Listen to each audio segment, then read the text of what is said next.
be artificial.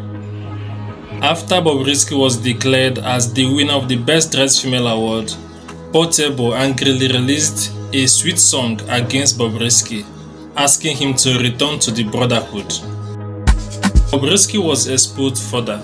According to an eyewitness, Bobrisky's pairs of shoes were not the same. He was wearing a different shoes on that event. Bobrisky is a man and not a woman. His real name is Okuneye Idris olanrewaju.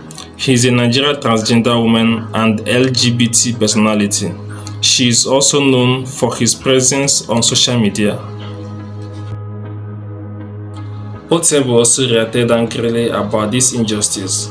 He warned Bobrisky never to cross his boundary or territory. That's why I say they give Bobrisky Best Female Dress of the Year for movie. Shey na woman, no be artificial.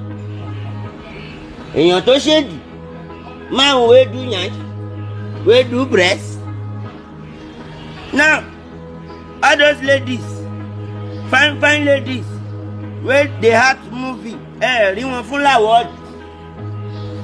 Èwo nínú yín ló fún ọkùnrin ní award tó pè ní obìnrin? Bobrisky na man now, àbí? Bobrisky kò ní Bobby ó fowó ṣe Bobby ni.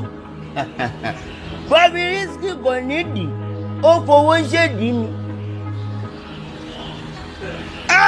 Ẹ ti báyé jẹ́ o, ọ̀run mòru.